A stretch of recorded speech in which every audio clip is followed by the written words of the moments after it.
So, welcome to everybody. I'm Caroline Gaskin, and this is my lovely friend Fiona, Fiona Hi, ED. everybody.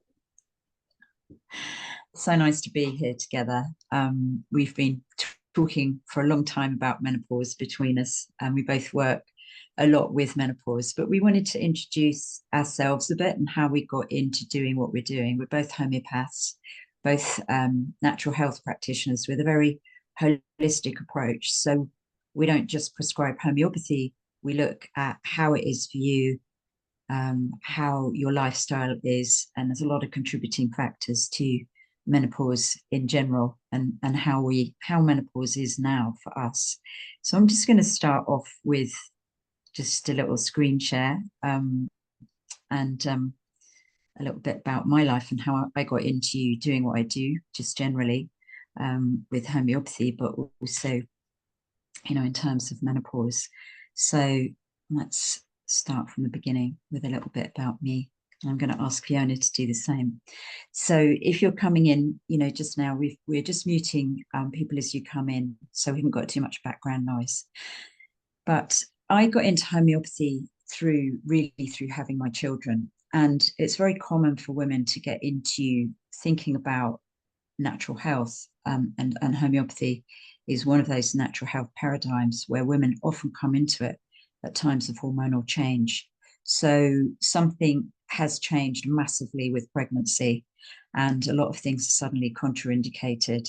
And it was really when I had my children that I got into homeopathy. I tried it once previously when I was a bit younger, and I guess I didn't really understand a lot about the process. The homeopath didn't explain a lot, and got into homeopathy when I had my son. We had home birth. I was a relatively young mum. We ate a lot of home cooked food. We filtered our water. You can see that we kind of looked at natural health options. And I took up yoga when I was pregnant with him. And that stayed with me as a touchstone for stress throughout the whole of my parenthood, really. I baked bread, I read books about childcare. And it was really after being prescribed a sedative for him when he was 4 months old that we chose homeopathy. And that became our first port of call for our family's health needs. And we very rarely had to move away from that. And many times when we did, something else would intervene. So we went back to the homeopathy. So, it was really an interesting journey when my kids went to school, because that's when I really started training. And I did a foundation course in homeopathy.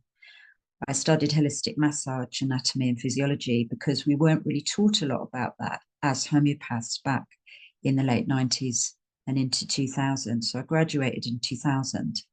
I trained with Robert Davidson. Those of you that are homeopaths who are listening will have heard of Robert, an incredible homeopath and somebody who really changed the face of homeopathy in the UK.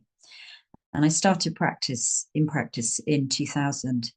And I thought that I would go into learning breastfeeding counseling and fertility awareness. But actually, I referred to other people doing that and developed much more of a nutritional approach, because I thought that that was what was needed, a lifestyle approach that was often needed, that homeopathy needed to be prescribed within the framework of a holistic health approach. And I teach at the homeopathy colleges. I speak a lot. I speak on podcasts, do talks. I write, have my own masterclass series, I run retreats. So it's very much what I do. And I think, some people are quite part-time about what they do. And for me, it's very much a full-time job. And I absolutely love it. But it was a bit of a shock when at 42, I got my first signs that something wasn't right. And really, I was in perimenopause, or beginning to be in perimenopause, but I didn't know that's what was going on, because I actually don't think 20 years ago that phrase had been coined. So homeopathy set right what was wonky for me. Basically, my blood sugar was imbalanced, but it took me a long time to understand that's what my symptoms indicated.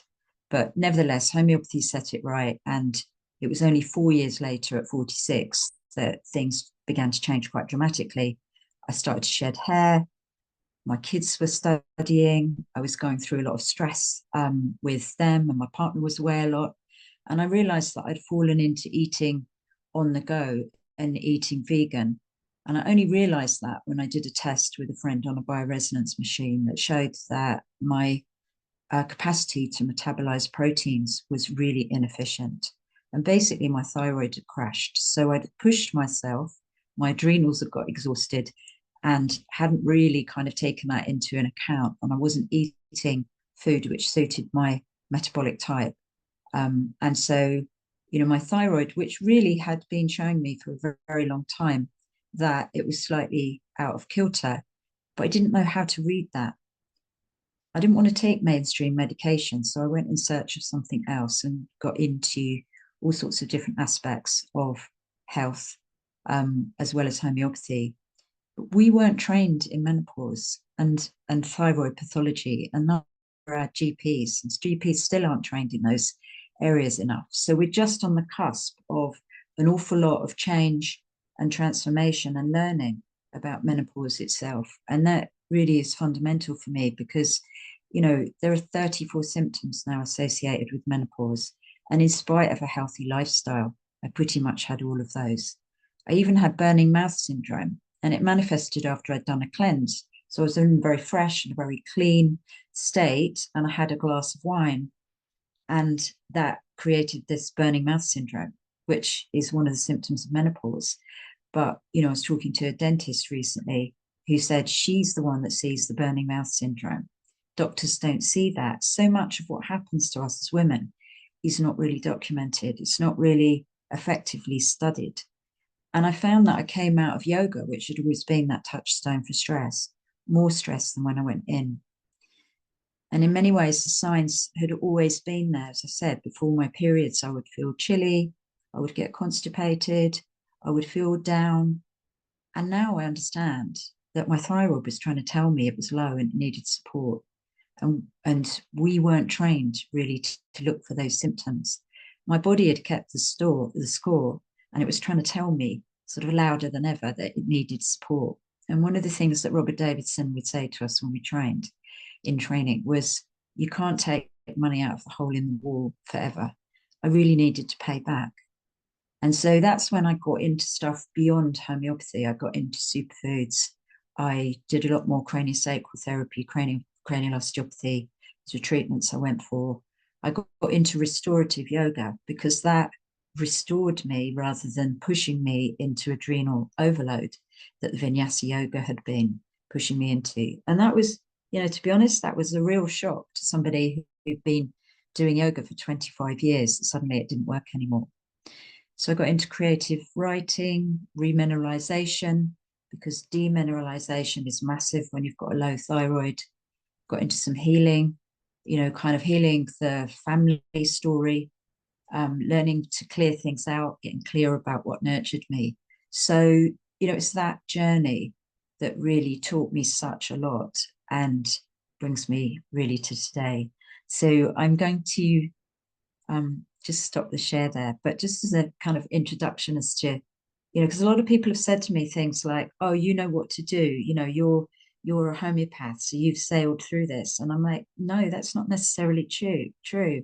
I've chosen to do things which are natural, because I didn't want to take mainstream medication, and I'm really clear about that. So Fiona, I just want to hop over to you and say, what's your story? Yeah, there's a lot of that resonates as well. I don't think I've heard your story of your menopause in much depth, actually. So so I got into healing and healthcare again through my child. He was about 4, and I went to the GP to try and get some help with his behavior. And instead I got a diagnosis of probably Tourette's, and did I want to start him on Ritalin? And that really shook me. And yeah, I went off, and I had a friend who just trained in homeopathy, and she kind of took me on as a bit of a test case for my son on. And it was amazing. He started responding within the first sort of week or so. I could see these big changes, and it just really, it really interests me. And I kind of fell down a rabbit hole. I went off and I trained, and I've never really stopped training or learning. I do work in nutrition. It's just endless. The stuff you can learn about the body is so fascinating to me. And I think that's why I'm so enthused about sharing it to a wider audience as well. So yeah, so my health, I went off on my own health journey after, at this time, and that is definitely ongoing. So at the moment I am in perimenopause. I have had about 2 years where I've come into contact with, all this stuff that I talk to women about when I'm working with them one-on-one. And some of it really surprised me. So I've had anxiety, my libido crashed, got my energy completely went to the ground. And what I realized is that I can't get away with it anymore. I've been getting away with it, from my 20s, sort of living on a Mars bar and a bag of crisps and a vodka, to my 30s, like pushing through with a young child, making sure my child was well fed and nourished, and grabbing myself a bit of toast and a banana. And now when I do that, my body just catches me. So me not eating, which is to do with, I prefer to work, I'm going to eat while I'm working, I'm going to eat maybe when I'm walking, I'm going to eat, it's like, it's very secondary to me. And having to actually deal with that and say, no, I need to eat properly. I need to eat these like consistent meals. And if I don't, I will be irritable. I will be almost crying. My hot flashes will come back, because as my blood sugar starts swinging about, my anxiety starts peaking. And I just think it's really interesting that it's like, Carolyn said this as well, but it's like my body is showing me the way, and it's like, you have to do it this way. And it's being very clear with me. And in that, I'm learning a new way of being. My old way doesn't work. So I've got this new sort of exciting path. And obviously the new way of being is really, really good for me. And that's quite exciting, that my body's showing me what's good for me, because up till now, I have been guilty. I've been talking the talk, but I have not been walking the walk on this. So I'm finding this whole perimenopause quite exciting in the self-knowledge and the self-awareness that I'm getting with it. I'm also loving the freedom of not caring anymore. So yeah, I've got a friend on the session who's here tonight, and she knows that for years I've been wanting to learn how to surf. And I've finally, really been pushing through that, because I don't care what a 22-year-old thinks of me when I fall off in front of them, and when I embarrass myself. So I'm loving this part of being comfortable in my skin, of, yeah, things arise, new symptoms arise, and I know how to deal with them, but I have to kind of teach myself, and I have to embed these practices. But there's something about that makes me, really feel really positive about this as a move forward, rather than a loss of what's gone before. So moving into a phase which, feels really exciting, which is for now, for the next 10 years, 20 years, 30 years, I'm actually going to get to embed this stuff. And weirdly, I feel stronger, I'm fitter, and I am more comfortable in my own skin than I've ever been. And that feels amazing. Yeah, so that's where I've got to on this. So I really hope that, my wish is that other people go through this journey as well. Yeah, absolutely. I think so much is resonant there. And I also wanted to share it because I'm the other side. Like I said, I'm going to be I think I'm going to be 62 in a few weeks. And I do feel stronger now and I've gone back to doing a much more dynamic form of yoga. And I feel stronger now than I was, 20 years ago, which is really quite incredible. But it is paying attention to the small details. And that's why I put in the remineralization, because so much of the modern world, putting ourselves into even this Zoom space is detaching us from the earth. So the things that kind of restored me were often reconnecting with the earth again. So that sort of bird watching, walking under the trees, walking barefoot on the grass, doing yoga where, restorative yoga I describe as the ground comes up to meet you.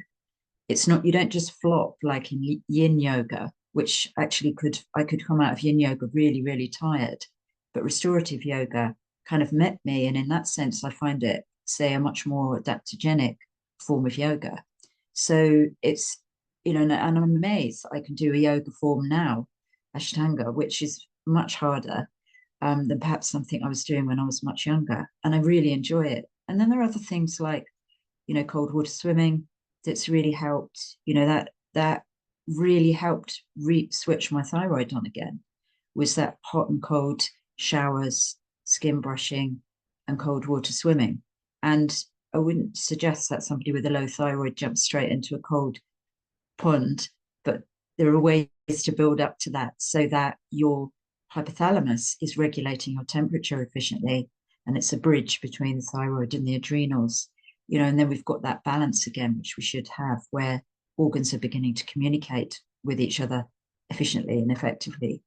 So we wanted to talk a little bit about why we're here talking about menopause and why, this period of time in our life and our practitioner life hasn't sent us down a different path, And it's not that I don't work with men's health, but I do, I have chosen to focus on women's health for all sorts of reasons. But I wanted to ask you that, why do you, what I know, because you spoke quite passionately about your journey, what's drawn you into working with women's health and particularly menopause? Yeah, so women's health was a kind of natural progression. That was who my friends were. That was where I started. And then from that, I started working increasingly. Women's health is just so tied up into hormones. I work with people, I work from puberty, where you just can make such a massive difference if you intervene with natural stuff. So anyone who's got a teenage daughter or a niece or a goddaughter who's having difficulty around that kind of early reproductive years, you can do so much now, and that person's life, will be a week every month will be pleasant instead of it being unpleasant.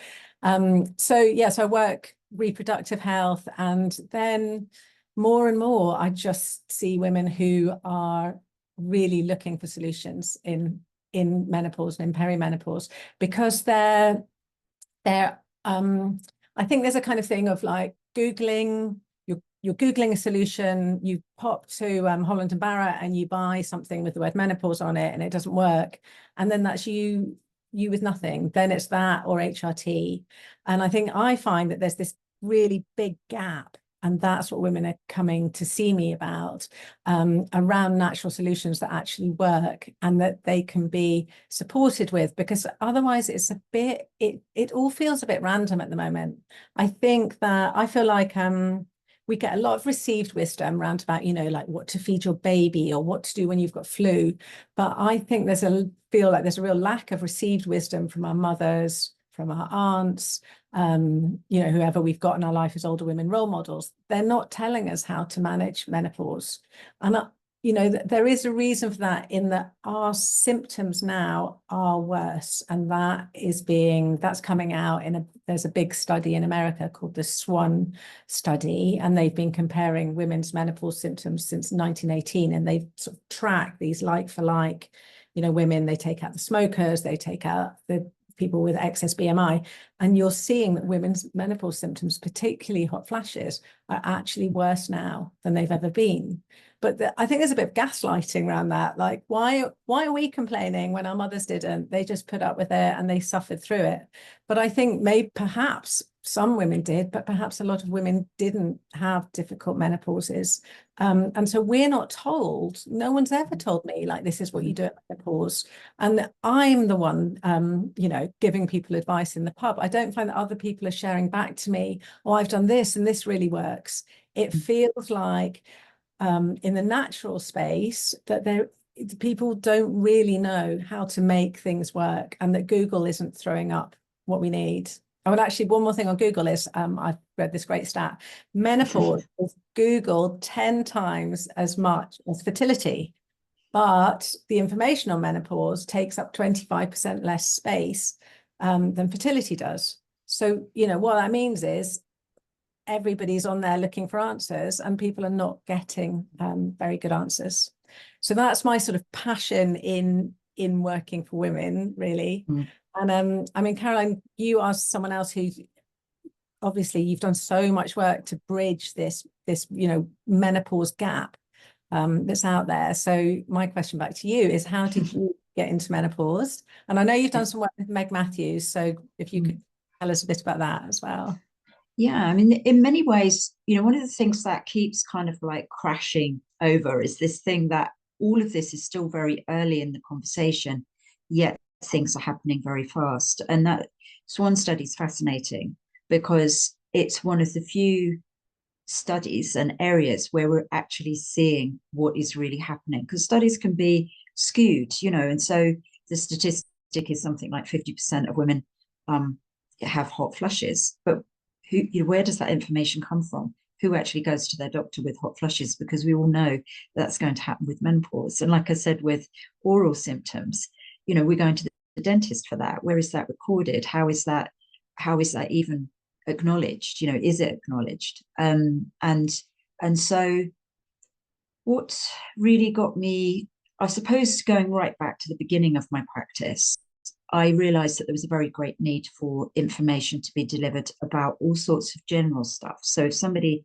was coming to me with skin issues or asthma or period problems, then I would write a document of useful things that were going to help them and build on that. And that content then becomes, part of what you deliver in a course or workshop. But because you realize you're saying it to several people, women in your practice, and I've always had a passion for women's health because I feel that we are totally underrepresented. There aren't enough studies on the things that happen for women at all. We're often given an experience, so let's take an example, like you have a breast lump and you go through that procedure and process and you have some kind of intervention. You're not well supported. Often everybody that you see is a man. I mean, when that happened to me, and I had a breast lump and I was really shocked by how sad that space was in the hospital. And I was really shocked by the fact that I had two men. They were doctors from a cultural background that was not used to having a woman take a top off in front of them. I was just really shocked that was how the whole thing was handled. And at the end, I said to them, so is there anything, because actually what I should say that happened in the meantime, I haven't actually shared this story very much. What happened in the meantime was, of course, I got a breast lump. I took a homeopathic remedy and it went away. And by the time I got my appointment at the hospital, I thought, well, let me just go and find out what it's all about. So I went in actually feeling okay in myself. And they said, look, there's a superficial thickening of the tissue. And I realized that was the breast duct that had always been difficult to feed out of when I fed my babies. And so, I wasn't feeling particularly worried about the outcome. But I said to them, is there anything that you would recommend that I do going forward? And they actually said to take essential fatty acids and not drink coffee, which is really good advice. But they didn't know why they said that. They knew the essential fatty acids from a study, but they didn't know that if the liver is toxic, or you've got a lot of stuff that you're dealing with in the liver, breast symptoms relate to the liver being kind of a little bit toxic, a little bit slow, sluggish in its energy. So if a woman comes in with a breast pathology, I would be training her how to detox her liver, how to cleanse, how to let go, as well as having some homeopathic remedies. So this kind of holistic approach and breaking it down into bite-sized pieces that people can understand really becomes part of what I do in my practice and has been for 25 years. And then I got to this talk that I gave in 2020, so just before lockdown. And it was in a room full of 50, 80 women in Haringey, and they worked for Homes for Haringey, the council homes, council homes allocation office. And I was really wowed by the fact that all these women were working in a job where they housed other people. I just thought, how amazing is that their progesterone hormone is kicking in to look out for the tribe, to make the tribe feel safe, to provide housing for the tribe, and that we live in this incredibly estrogen dominant world, which is not about those kind of characteristics of the hormones. So each hormones, have not only a function, but they also have characteristics in our body. The function of estrogen is to drive us to fertility. So it will initiate our periods in the first place. It will initiate labor when we're pregnant. So it has a very different action to progesterone and all these wonderful women. But they were also being Haringey. They were from a very different cultural background and ethnic background. So there were Afro-Caribbean women, there were Middle Eastern women, and there were Eastern Mediterranean women. And I was beginning to learn that what happens to women at menopause in different demographics is also fundamental for us to know. So Eastern Mediterranean women in rural Turkey get their menopause at 44 and a half. And there was I getting my menopause at 51, 52. So then I have some Italian and Spanish clients who don't get their menopause till they're 55. And we are, really exploring why that is and bringing that information. So at the end of that talk, I was absolutely mobbed by all the Afro-Caribbean women saying to me, we had no idea, because I was talking about natural menopause, that there was anything we could do about our periods and our menopause other than HRT. And culturally, we're not very tuned to taking HRT. It's just not really something that is particularly there amongst our mums and our friends. And so I was like, wow, there really is work to be done, And at that point, I had already delivered stuff on menopause, but it really reaffirmed to me, it's like menopause is fundamental to talk about and work with.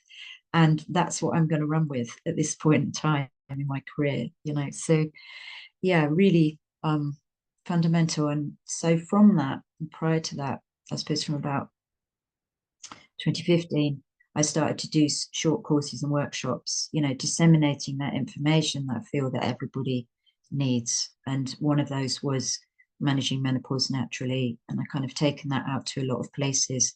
And then lockdown came along and it was like, okay, time to do this online.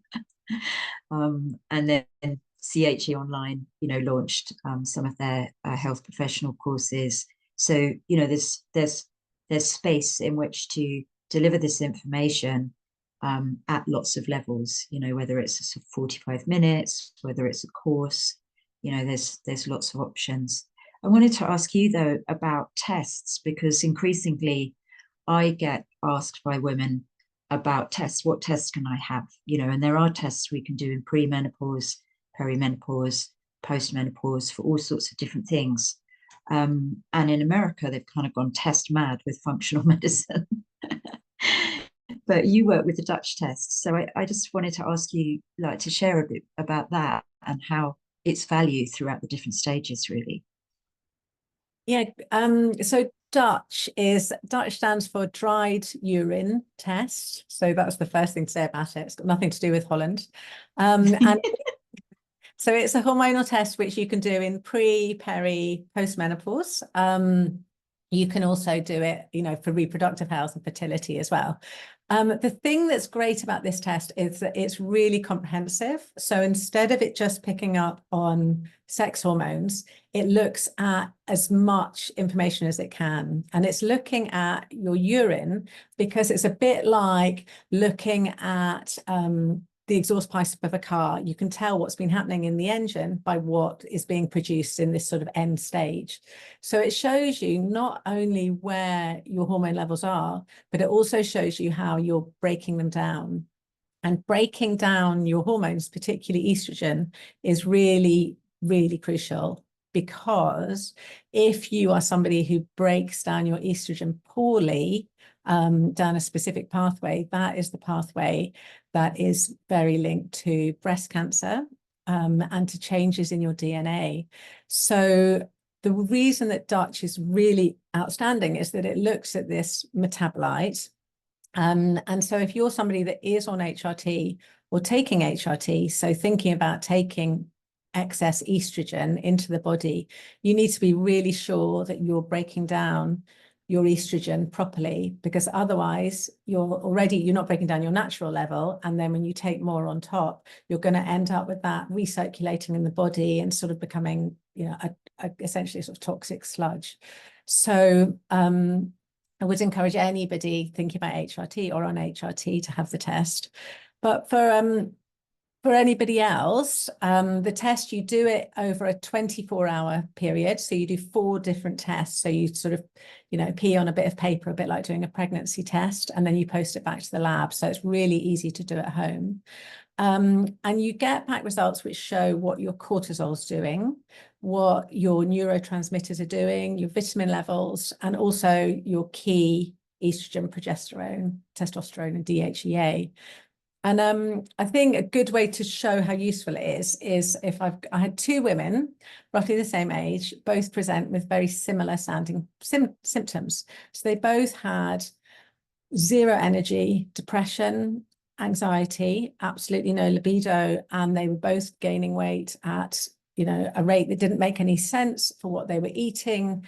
They took care of themselves, and it looks like a mess. And the 2 women, anybody would think, you go to your GP, that's a very similar presentation. But actually, person A, when she tested, it showed that her DHEA and her testosterone were completely flat. They were sort of more or less non-existent. So from that, you can see that her adrenal glands aren't doing what they're supposed to do. And digging more into the case, this woman had had chronic grief. She'd had a series of really awful tragedies over a period of about 10 years. And that had just accumulated into this sort of overwhelming stress. So it was great because her treatment plan could be treatment for the grief, plus remedies, herbs, supplements that actually bring up testosterone levels. And the reason she was putting on weight is when you start losing testosterone, all your muscle starts turning into fat.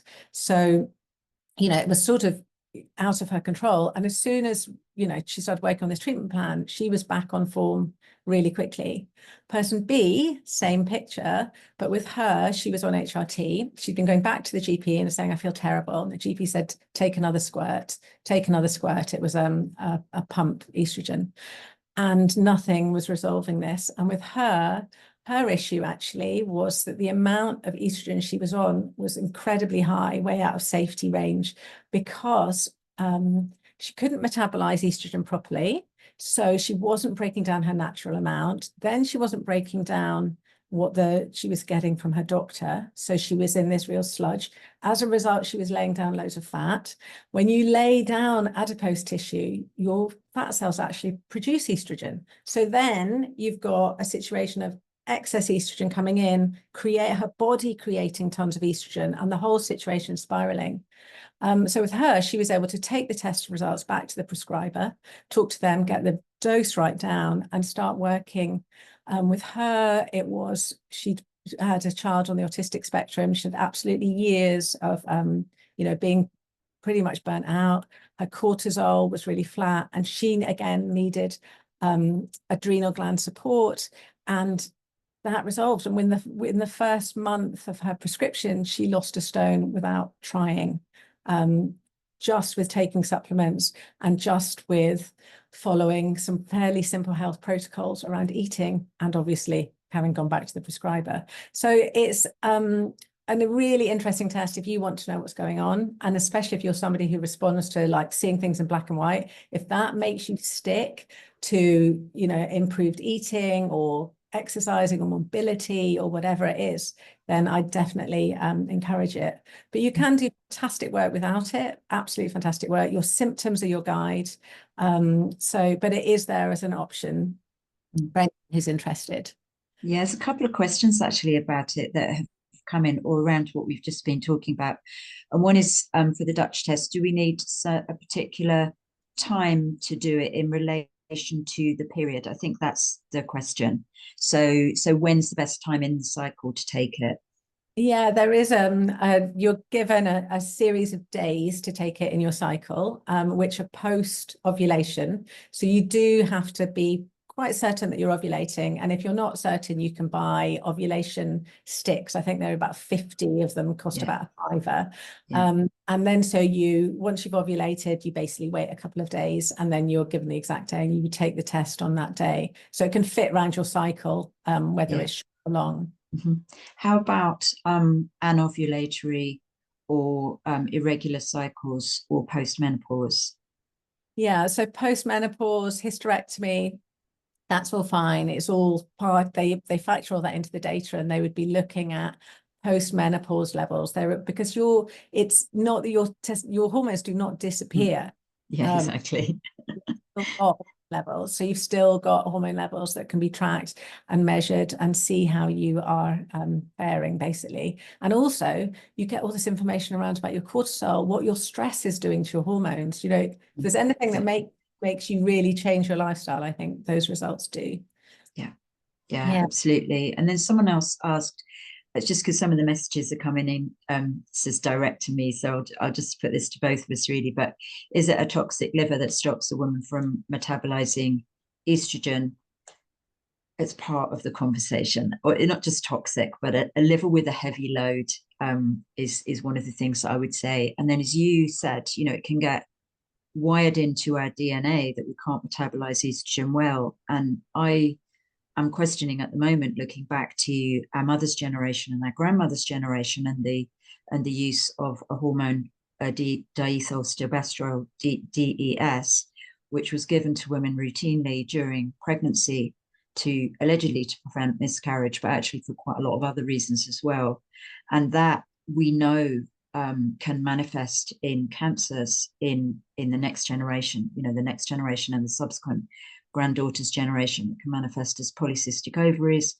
I mean, many of us in the room would have had polycystic ovary diagnosis at some stage, even if pregnancy cured it, as it did in my case. But that, you know, that information is there, and I've questioned whether my grandmother, who was quite old when she had my mum, would have routinely had DES that manifests as issues around the metabolism of estrogen, what we do with estrogens in my generation.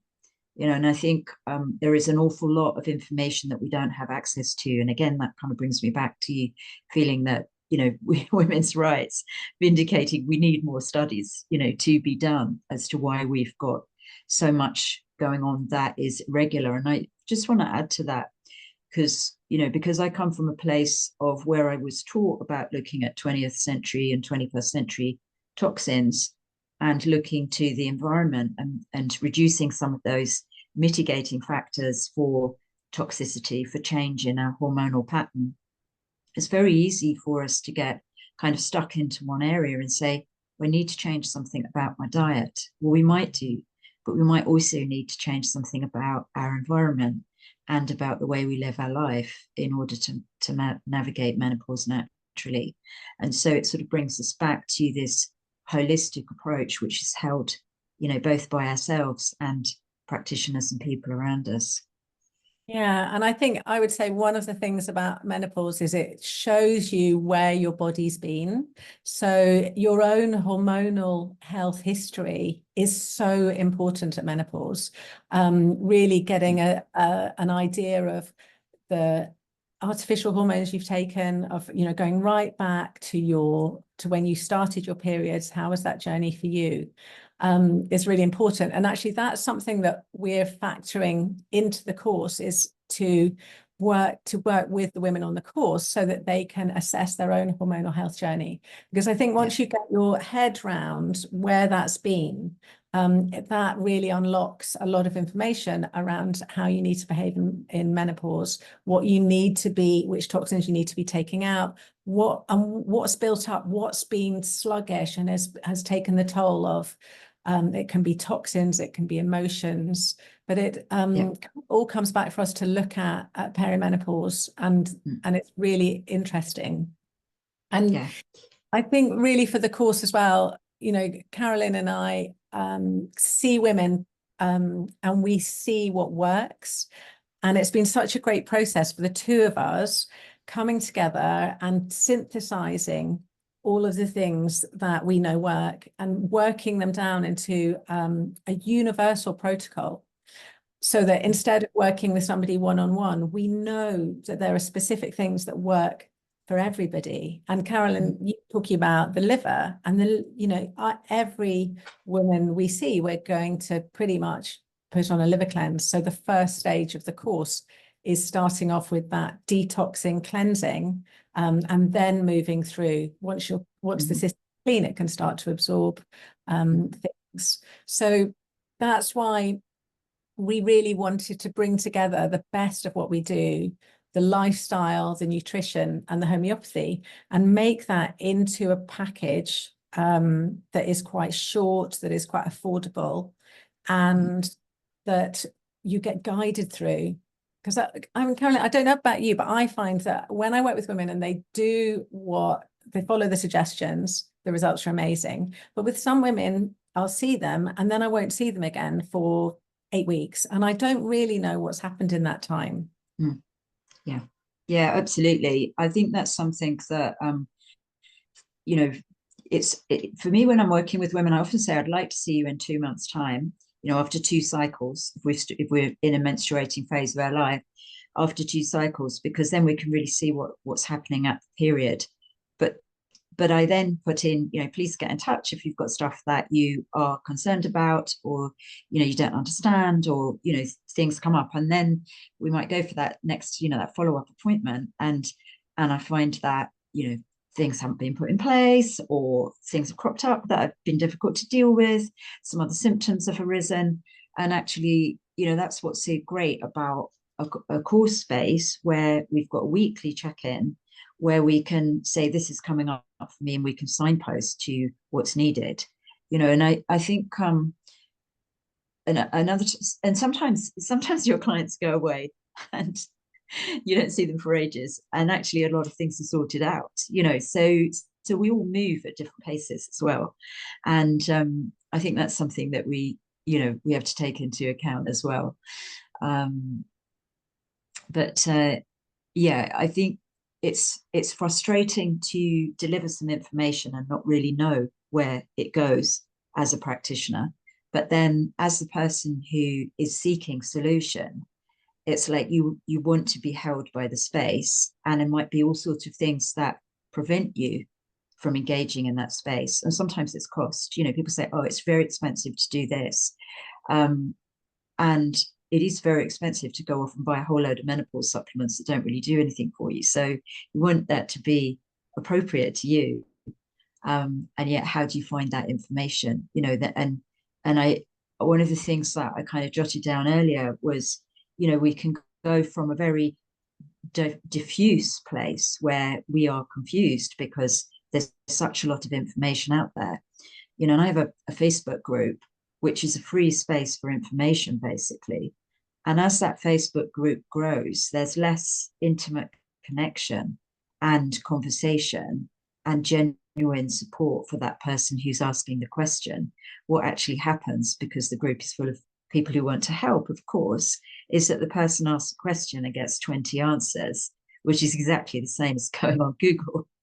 And so, you know, in order to experience the change, you know, and create the change that we really want in our life, we do need something that is more defined. And that's where, you know, of course, with constant attention kind of meets the need in terms of what we can afford to do and how we're held by community. You know, I think all of those things come together. And what I see when I run a course is people perhaps that I've seen one-to-one for a long time actually do more personal growth in the course space because they are held by being able to ask questions, get questions answered, and each other, and offer advice that they found to be useful. You know, and there's a sense of reflection is so much more potent. And, you know, women's groups are really important. They're just fundamental. Yeah, and I think you get a lot of inspiration when you're trying to embed new lifestyle practices. So on the course, there will be a new lifestyle practice every week that the participants get to try out. And if you're being supported by other people saying, yeah, I loved it, oh, I forgot to do it, I didn't buy, you know, the body brush or whatever it is, you get a little bit of more motivation when you're doing it with other people. Yeah, definitely. So come in though, which is, would that be a homeopathic liver detox or fast or herbs? And I think, yeah, the course has got a series of remedies in it. So at the start, the first remedies are about cleansing. So that is a homeopathic liver cleanse. And there's also a homeopathic gut cleanse, which happens at the same time, a gut reset more than a cleanse. So really gentle. There isn't anything, that's dramatic that's going to be happening. It's a very gentle boosting of those organs, a resetting. And then as we flow through the course, there's a second stage of remedies as well, which are much more to do with femininity and chakras and balancing a shifting hormonal system to bring a sense of peace and wellness. And Caroline and I have worked quite hard on those to bring together the remedies that we see as being the most effective for everybody.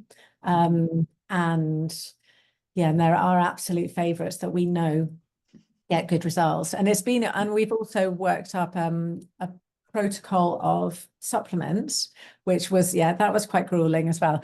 We really went through working out, look of a probiotic, but one that reduces histamine. And we both have very high standards around what's allowed to be in the supplements, around about fillers, or, what's the packaging of them, whether they're vegan appropriate. So it was quite but it's a great process to be able to have to synthesize all of our work like that, to absolutely come up with this gold standard that we feel gets the best results. Yeah, it's true.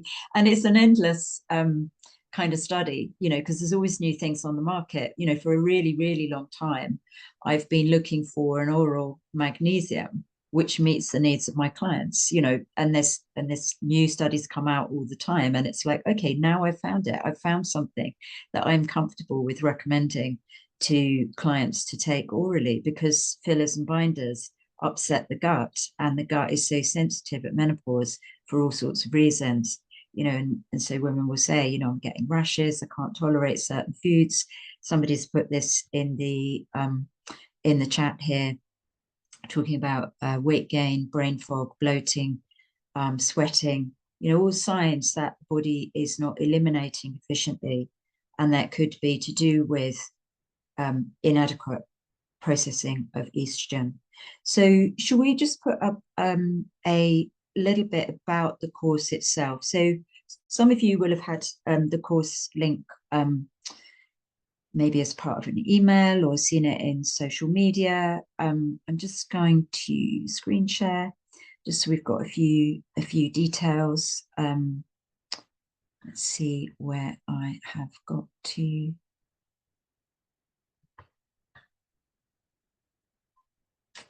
There we go. So what we're looking for from the course is transformation, isn't it? For all of us, we want to either support ourselves going forward because we're pre-menopause and we want to know what to do, or we're in perimenopause experiencing things. We haven't yet got to the point of true menopause, which is when our periods have stopped for 12 months, and that can be a pretty grueling 12 months. The course could be for women who are right in what I call the eye of the storm. And in that situation, it's also, we're going to limit numbers on the course because, I don't want, and I think Fiona feels the same as well, to have a huge number of people on the course and not be able to meet the needs that come up. So that's important. But what I meant by saying that as well about, menopause, if you know someone who's right in kind of real big change, it's not that the course isn't appropriate. We might just direct you into some more specific aspects. I think it's probably important to say. So if you think, is this right for me? Just approach me or Fiona and have a chat. We're happy to help with information around it. So all natural approaches to feel great through menopause, the support and inspiration of other women in that transition, and proven and effective health protocols. Somebody asked me about high cholesterol reading the other day. I gave her 4 things which are proven to help balance cholesterol. And I think this is really important. So the course price includes the homeopathic remedies. And, obviously we have watch again links. We'll record everything so that you can watch that. And those will be available for 6 months after the course. Very much one of the big myths out there is that it's either or, it's HRT or the natural approach. And this conversation about blended approach needs to be aired a bit more. So women who want to prepare naturally, women who can't take HRT or have had a bad reaction, women who are taking HRT but also want to optimize their health. So when we take synthetic hormones, there are certain vitamins and minerals, for instance, that we will become deficient in. We can optimize our health once we know that, and we can put those back in, and we can put practices back in that mean that we don't get deficient as a result of taking HRT or any other medication. And also, obviously, of course, for women considering HRT. So all this is sort of on our booking page. But Fiona, do you want to pick out anything there that maybe we haven't talked about, things like strengthening bones and maximizing joint flexibility? Yeah. So I think what's important is that look at this screen, it just seems like there's a lot, but what there is is that it's in these distinct steps. So each week is an hour and a half's webinar, and then you're on the WhatsApp group, you've got your homework to do, the lifestyle practice, you have a supplement to take, and you have a remedy to take. And then the next week, there's something else, and it's building on that. So the flow is starting off with the cleanse, the detox, then we start looking at how to balance blood sugar. And I saw someone had posted sugar cravings in the chat. So something like sugar cravings, you can really work on stabilizing your pancreas. It makes a huge difference, for example, if you eat on sugar cravings, eat a protein breakfast and your sugar cravings, you will see them, you will experience them disappear. See what happens. You're just not reaching for the chocolate at 5 p.m. or the wine, because the wine is also really a need for sugar a lot of the time. I mean, it is for me. And then we go through, we work through to the final week, and the final week is really all of those symptoms, the hot flashes, the bones, the joints, everything that we're coming up with. And in that week, we'll pick up as we go through the entire course what everybody's particular symptoms are. And on that final week, we'll answer anything that we haven't picked up there. And I think also importantly, we want to raise everybody's level of health through the course. So it is open to women with all levels of health, because by the end of the course, everybody's going to be feeling better because you've put these protocols and steps into place, and you're eating better, and you've got some great lifestyle habits, got your supplements, your remedies have done their job. So everybody's health is raised. And if you do need additional support, we're not going to leave you hanging. We're going to leave you with a plan as to where to go next, who to see if you need extra support, and what the next stages are for you. Because at the end of the course, we would hope that after 6 weeks that everybody is going to be feeling better, and you've got time afterwards to implement, keep working on your hair, keep working on your skin, support your libido, all those sort of things. But we're giving you the information and the motivation and the supports to start a balanced menopause journey. Yeah, wonderful. So, what's included is, as we said, the homeopathic remedies, lots of handouts, which are specific to each week. And the WhatsApp group, obviously, we've got discount codes for the nutritional supplements, and that 6 months access beyond the course. And what we're doing today and until midnight UK on Sunday, 12th of May, is an early bird code. So you can save £50 on the course price. The course is £295, which is incredible value. I was really shocked. Obviously, it's quite difficult to price a course. So you can imagine if you don't do that yourself, it's quite a conversation. But I was really shocked when I learned that a new menopause support space in Wales, and this is about 3 or 4 years ago, was going to cost a woman over £120 to see a nurse for 20 minutes. And I was like, wow, that is what, there was a big build to it. It was on social media. There was, we're going to have this great support for women on menopause. I was like, 20 minutes for £120 and just a conversation. What are you possibly going to learn in 20 minutes?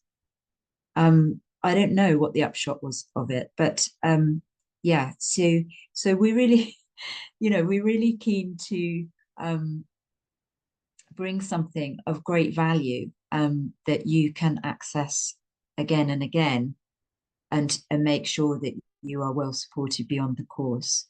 So we will have from Monday a payment plan with a deposit, and then in the first month in May, and payment in full in early June.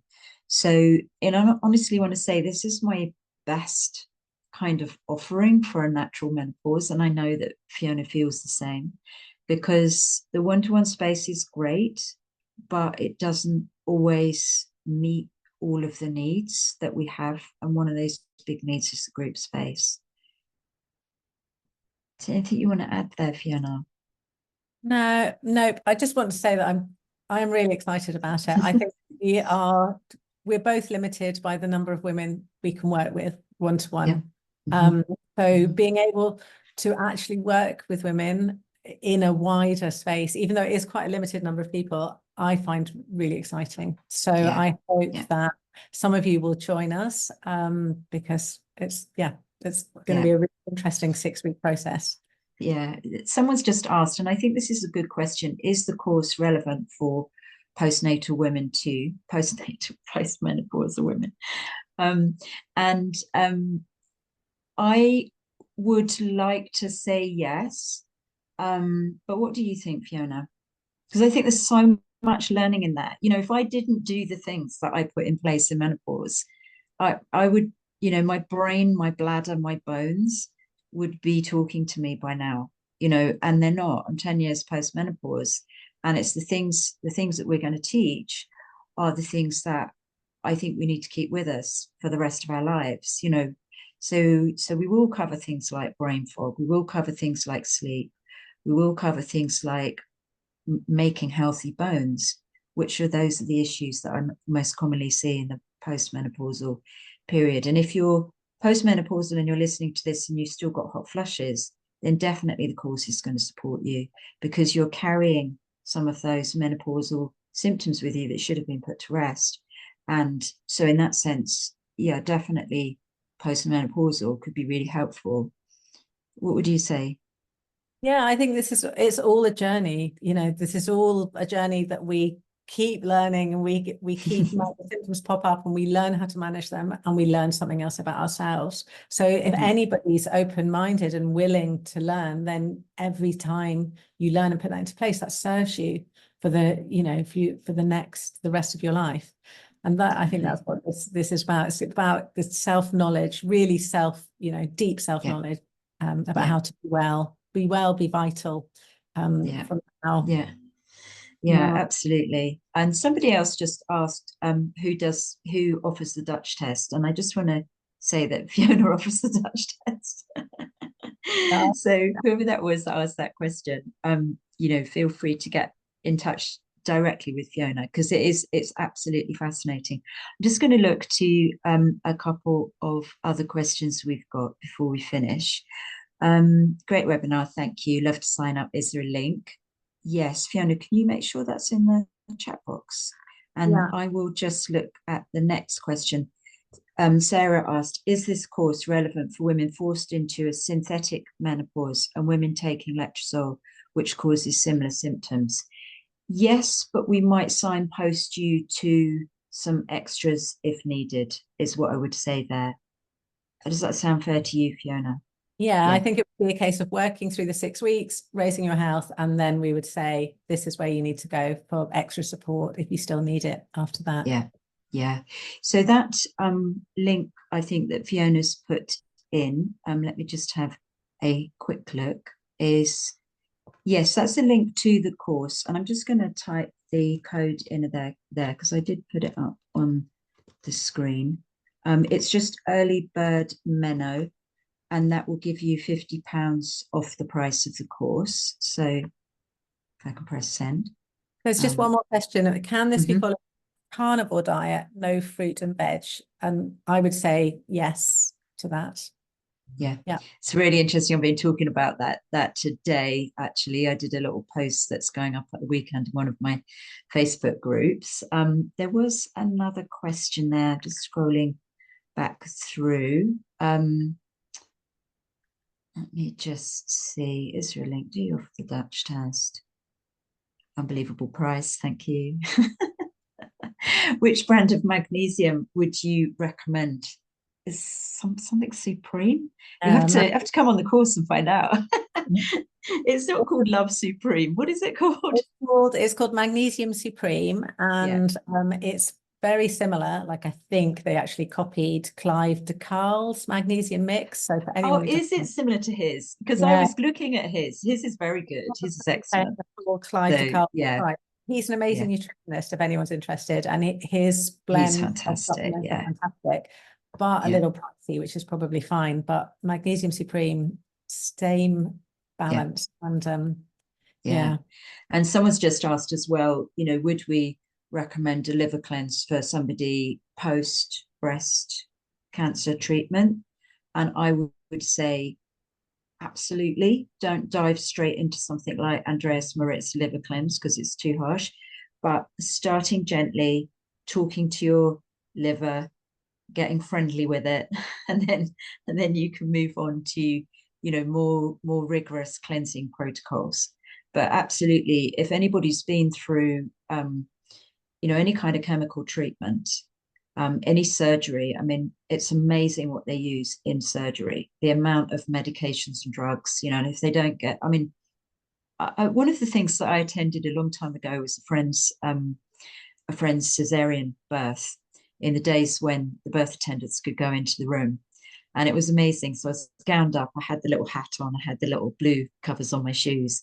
And I chatted to the anaesthetist while I was giving my friend, so she had a spinal block, epidural. I was able to give her homeopathic remedies while he was working alongside the spinal block. And I don't think we can work in that integrated way anymore, unfortunately. But it was the most incredible experience. But I was pretty wowed by the amount of medication that was used in the surgical process. And we don't get told about that when we go in for an operation.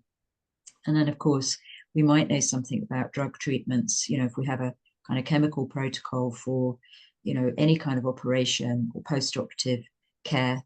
And all medication has side effects. All medication needs to be processed by the liver. So looking to how we work with the different organs of the body is fundamental. And I'm getting more and more women in my Facebook group who are signing up with surgical menopause, chemical menopause, and they are not told that they are postmenopausal. They're not told that they need to look after their bones, their bladder, their brain, and they're not shown how to do that. And I think that is kind of bordering on criminal, that women are not well supported in the processes that we are put through by the mainstream medical profession. And, it's all a learning. So we're here also to, advocate sharing that information. So yeah, we're on a journey. We're in the midst of it. And, me and Fiona are here to help.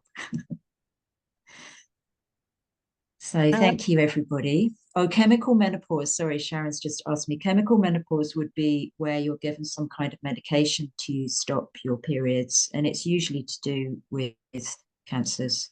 Um, might be one or two other conditions, but yeah, where we suppress the hormonal cycle and put a woman into menopause. And someone's asked at Magnesium Supreme, the people that make it are called Nutri-Scene. That's right. Yeah. I was talking about Clive de Carle, who is the origin, who it also has a magnesium blend on his website, Clive de Carle. So there's two options, they're two different things. He's great to listen to actually on YouTube. So yeah. Oh, look, some lovely messages coming in. So thank you all for your contributions and thank you for your time as well. And we'll drop you a line either later tonight or tomorrow morning with the watch again link. Just need Zoom to do its processing. Okay. So thank you all. Thank you so much for coming, and thank you for your support. And good luck with everyone's menopause journeys. Absolutely. Thank you. Bye. Bye.